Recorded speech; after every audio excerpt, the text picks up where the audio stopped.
Good morning. I want to give you a quick update on kind of where we're at. We're in deep trouble, and this is not a position that I thought we were going to be in just because of the budget. And so that's where I want to kind of sound the alarm here because they're not listening, and the numbers don't add up.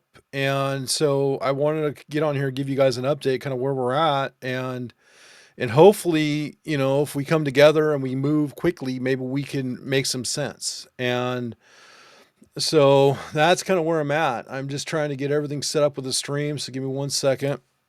And I hope you guys are doing well. I just got done watching the testimony in the work session on House Bill 3076. And so it was, not to be. I anticipated it going the way it was going to go. I'm not. I'm optimistic, but I'm cautiously optimistic, I guess. And so, this thing continues to spiral out of control. And what I noticed, I did see a post from a lady in our group that the other side is airing this argument in out in public, right? So they were on the news last night. They're talking about how this is going to be good for Oregon. This is how this is going to, save all of these lives. It's going to do X, Y, Z, T, Q, everything under the sun, right? When it comes to this, all the problems that our state faces, which is inaccurate. It's totally fraud. And so, but they keep winning, right? They keep pushing forward. They keep doing what they're going to do, and it puts all of us at risk, and it puts our FFLs at risk. And what they don't understand and what they don't want to admit is the fact that a lot of our FFLs are small mom and pops. And so all of this, excess regulation, all these requirements, all this is going to do is force them to close their doors. And so what you're going to see is let's say we have 2,000 FFLs in the state of Oregon currently. You're going to see that pie shrink half, maybe three quarters. There will be some that will survive and will comply, but most of them will just say, you know what, it's not worth it to us. And so what that's going to do is it's going to make it harder for us as law-abiding citizens to purchase a gun legally, right? And what they want is they want forced compliance.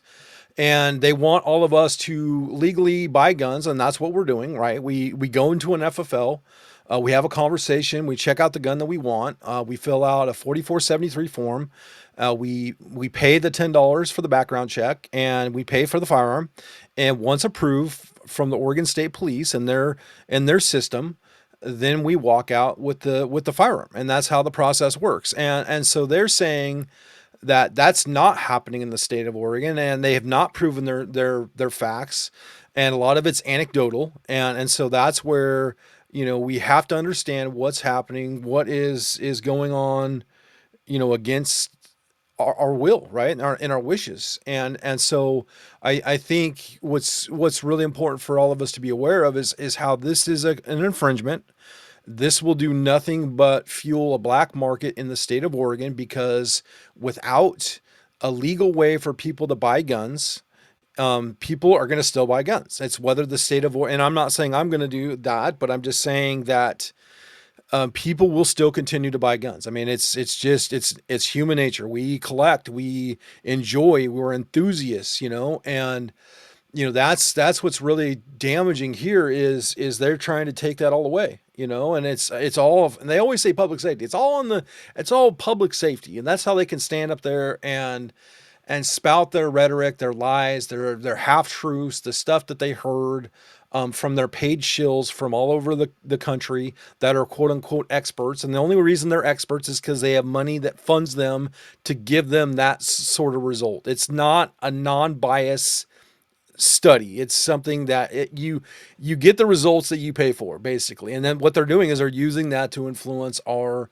elected officials. Okay, so Jason Krupp out of Bend is probably one of the worst, and he's not even hiding it at this point. And this is something, he's very new to the Oregon legislature. He's only been there a couple of years. This is a guy that really should be recalled because he's a very partisan when it comes to this topic. He's not listening to anybody's, and he doesn't even know anything about firearms. So and he likes to say that, oh, I grew up with a Nosler family.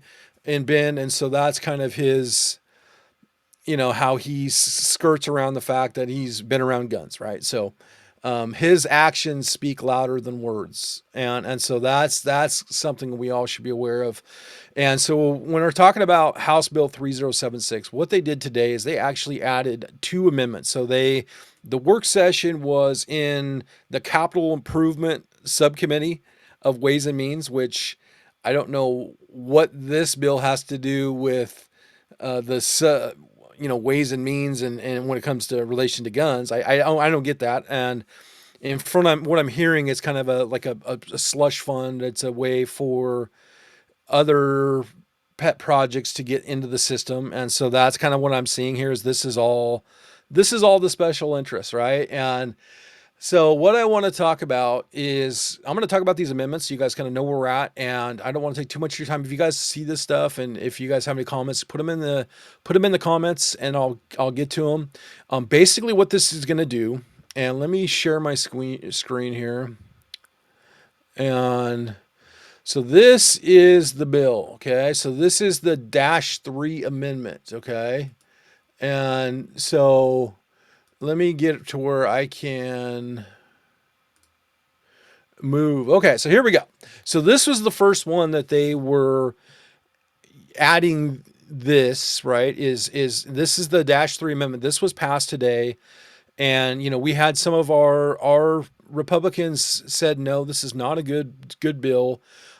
Basically, what this does is this took out the emergency clause. Okay, so this was scheduled to be an emergency clause, which is bad. And so what they did is they took out the emergency clause with this amendment. Obviously, this is scheduled to go into effect on July 1st of 2028. And so actually, excuse me, it's going to be enforceable on July 1st of 2027. Okay. And so that's when every FFL is going to be required to have a license from the state of Oregon. Okay. The problem is they don't have anything stood up. They don't have a department with the DOJ to create this licensing, so there's going to be a problem there. And so it's going to be $500 for the fee. Okay. So this right here, originally it was $50 and it was going to go all the way. So now they've capped it at, so it was going to be 50. So it's $500 or the fees based on depending on how many guns you're going to be selling. So let's say an FFL, a small mom and pop, is going to sell 50, like 11 to 50 guns. Their fee is going to be $50. And what you get for that $50 is you get random inspections from the Oregon DOJ. You get all this red tape that you're supposed to comply with. You have security ramifications for your business. You're going to have cameras. There's going to have to be cloud backup storage. You're going to have to bars on the windows. You're going to have ammunition stored separately from the guns. And so that's what you get for that $50 fee, okay, from the state of Oregon. You're already complying with federal law. And so that's just something to think about. And we'll keep going down here. So we go down here to E. So let's say you sell over 1,001 firearms per year. Okay. So that's a good FFL. Okay. You're doing well in business. Your fee is going to be $1,500. Okay. So with that $1,500, what you get is the same inspection, the threat to your business if you do not comply. So if you don't open the door and let them into your business, they can suspend or revoke your license. Okay. And so what they're not talking about is you guys are already licensed with the state. You're already licensed with the city or county.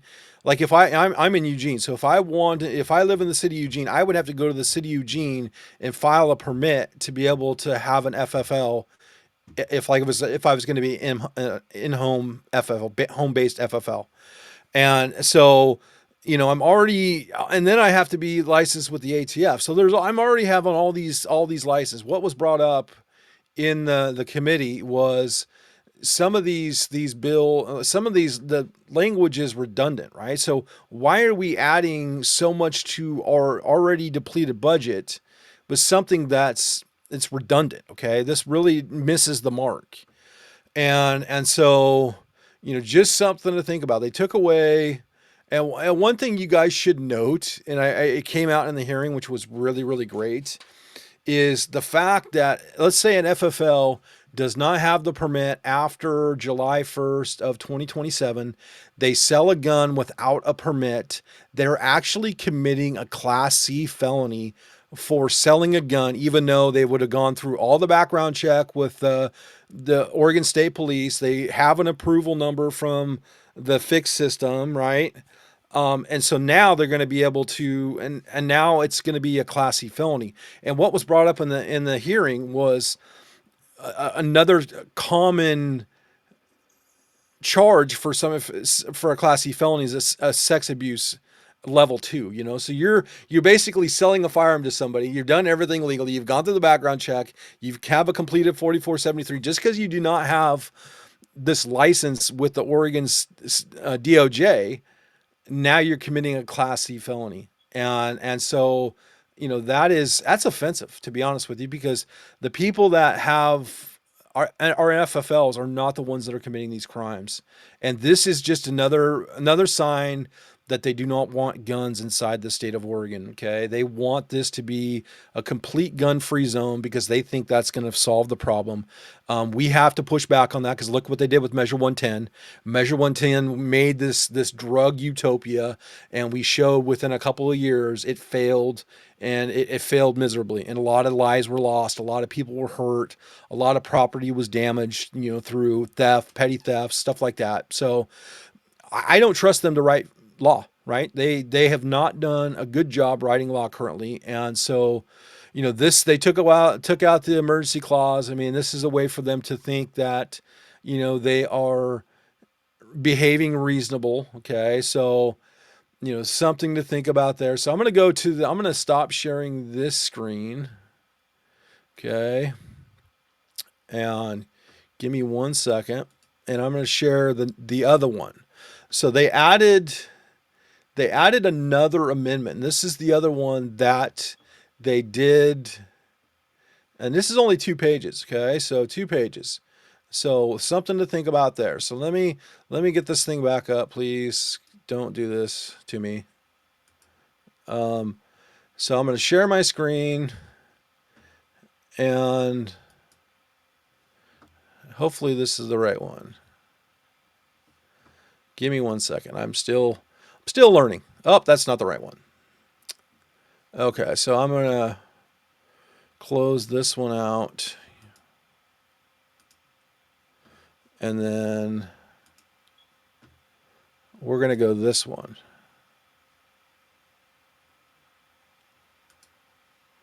That's the one. Okay, perfect.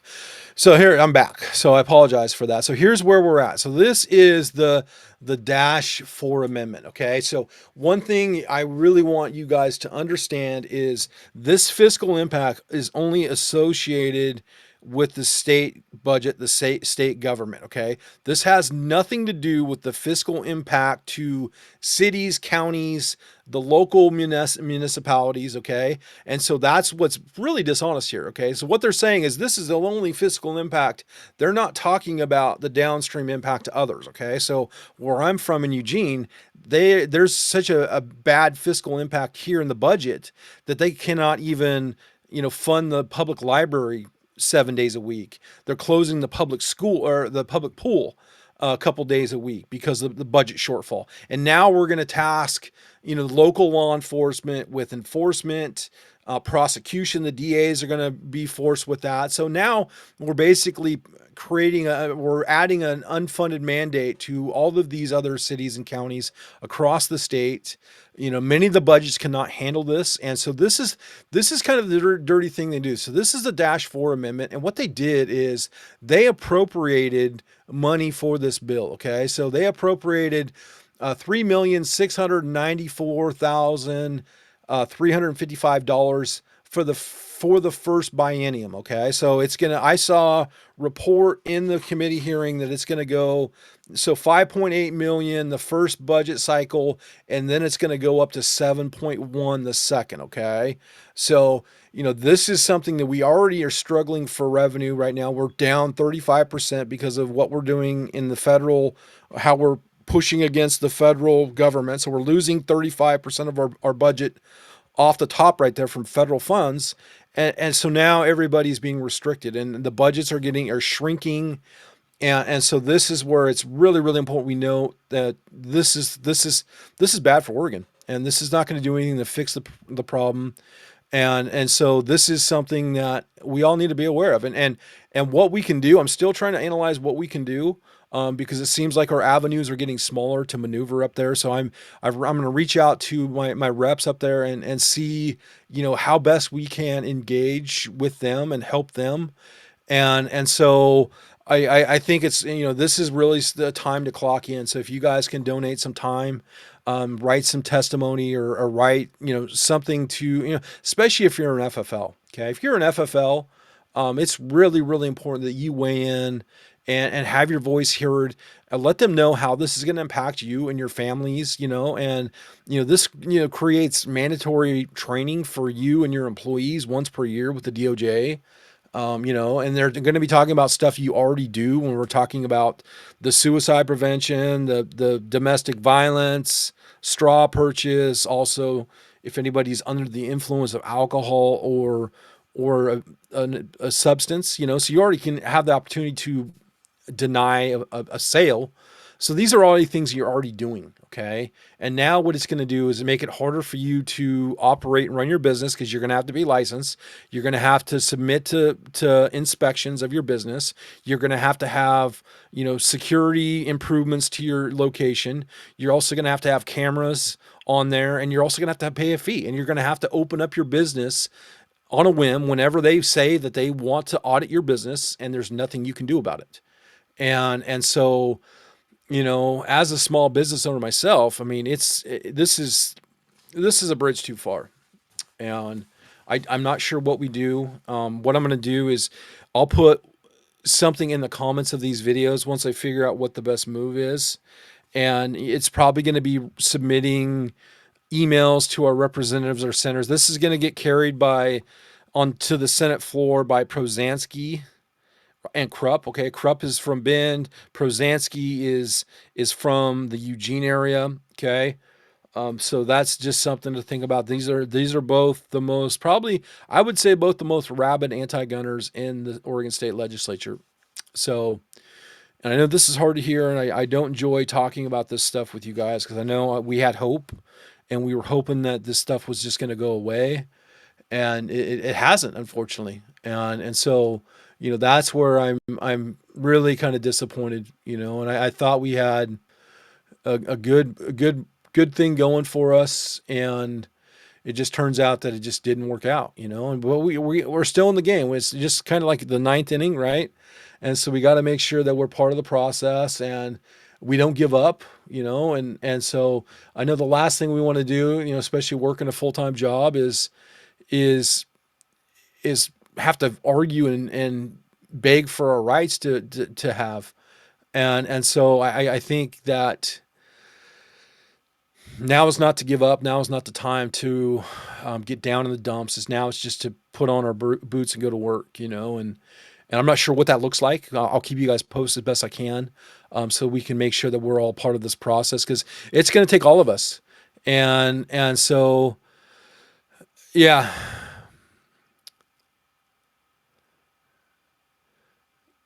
I got some comments, so I'll show this.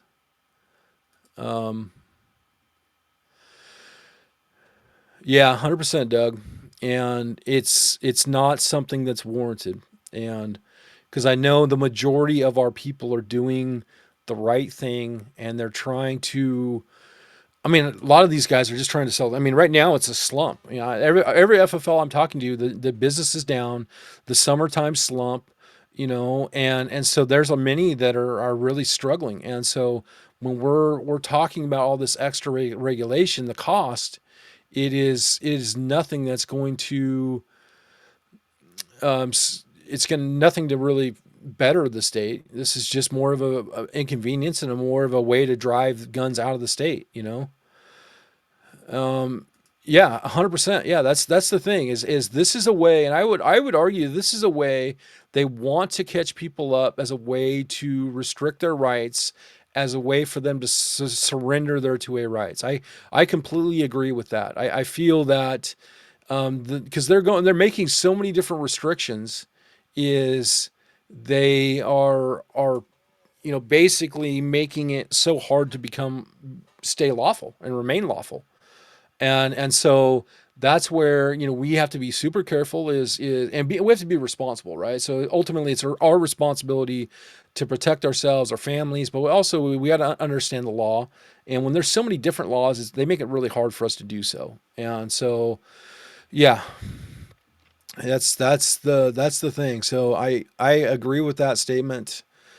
I'm glad you appreciate the updates. I'm just trying to keep everybody involved. And obviously, we have the gun group. If you guys are not part of the gun group on Facebook, Oregon Firearm Advocates group is the group. We got about 78,000 members in there, so it's all Oregon gun owners and more. And so we talk about this stuff and we're active, and it's a way for me to get out information a little bit quicker than I can on YouTube. So if you guys are not part of that, join that group, and there'll be, calls to action. We have to make sure that we understand that, we have a small clock to deal with here, and we just got to keep moving forward, and so I just it's a mess. It is a mess, and I appreciate you guys tuning in. I appreciate the new people that I've met on YouTube and are seeing the work that I'm doing, because it's something I've been all over the state. The past, like a backstory on me, I started following, like I've been a gun rights advocate for many years now, and so it was until like Measure 114 it started, and it was an IP at that time. I started getting more active, and I've always been active in gun rights, but it was like this was kind of like I had a platform. I started using the platform. I started growing it from there. And so I started traveling all of the state, like chasing these gun bills and reporting to my gun owners and giving them firsthand information. A lot of times I'd be in the courtroom, I'd be taking notes. So, like, the media would put out one side of the story, and then I would put out the side that was for our gun owners. And so I wrote many blog posts. Some of them got picked up by the Washington Post, which is kind of cool.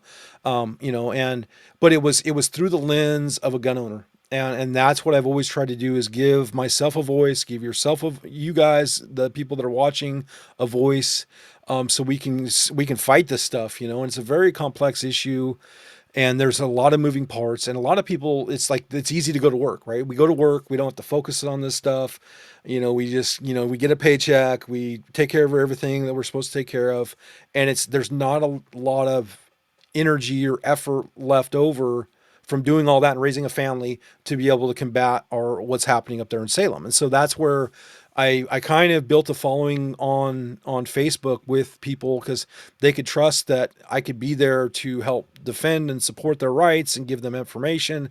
And so that's how this came about, for me.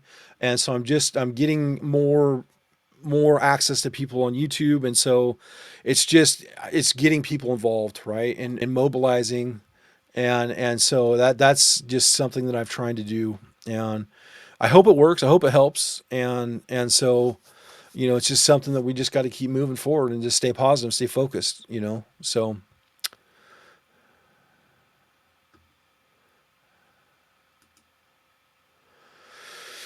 I think there's some truth to that. I feel that, with us being unarmed or us being criminals, one thing that wasn't mentioned, I did submit it to one of our representatives yesterday, was the impact.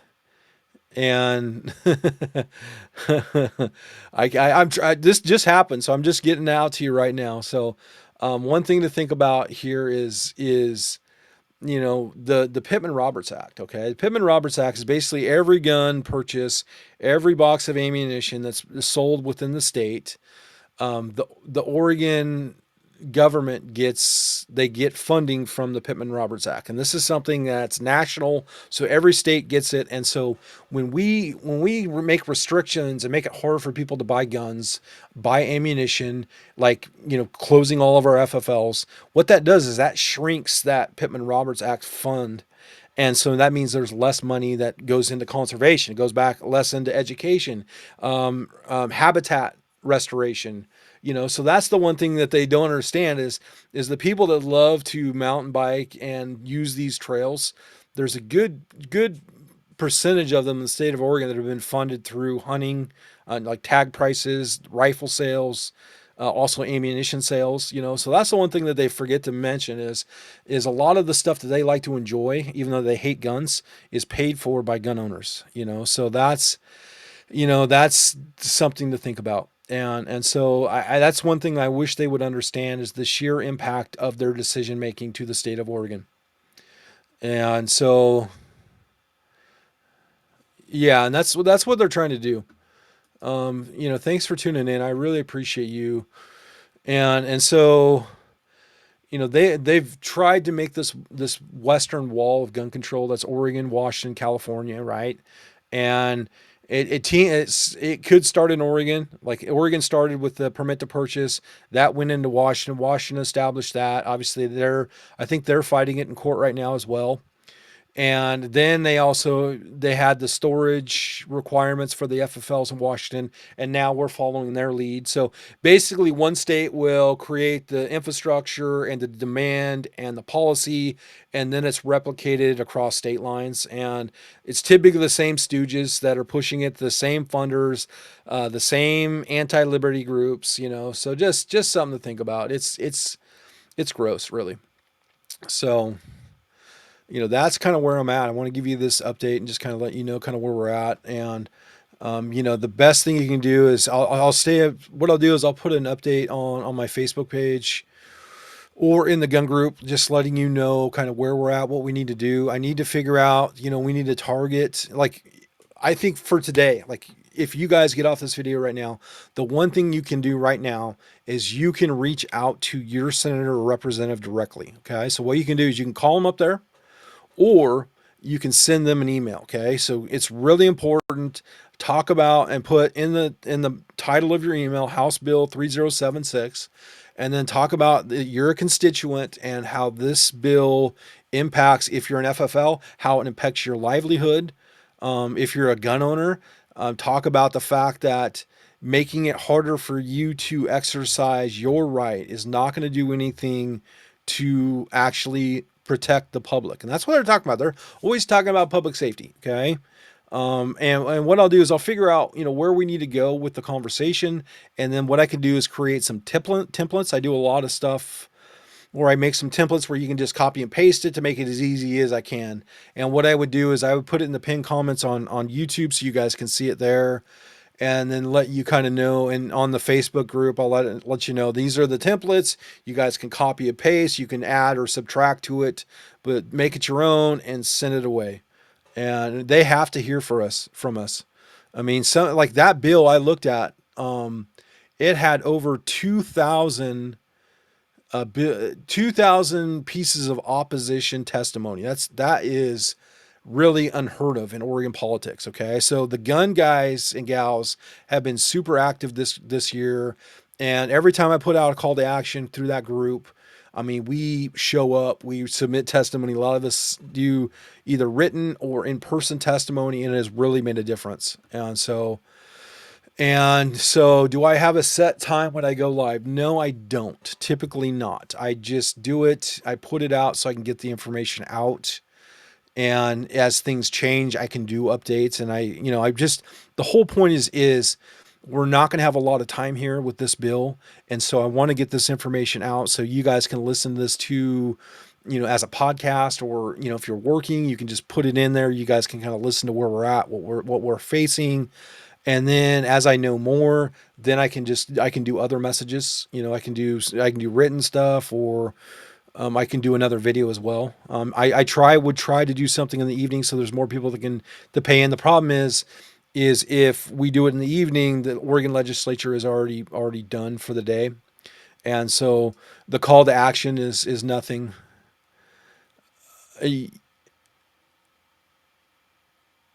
Right up on YouTube templates. Yes, Carol, I will do that.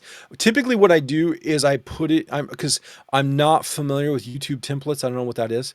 And because I primarily broadcast on Facebook, and I'm just trying to get more people involved on the YouTube side. So I'm still trying to learn.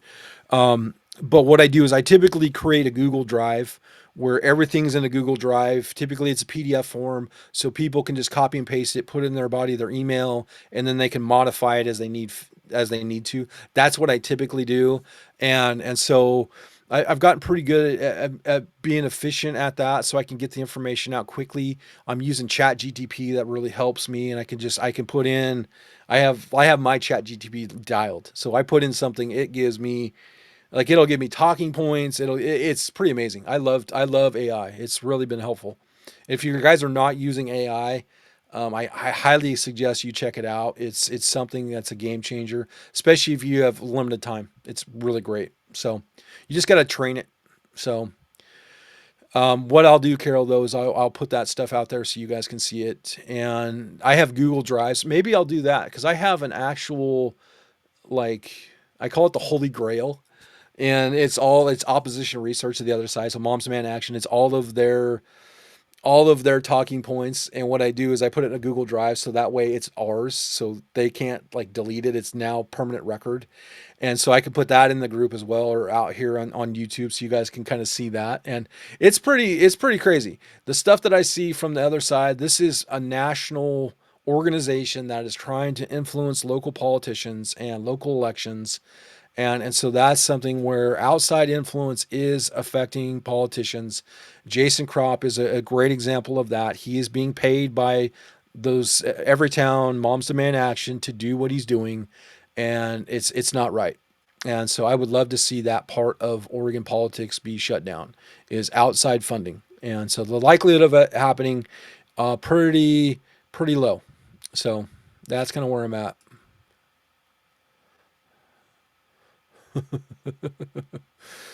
Uh, yeah, I could see that. I can see that. I would say I could almost say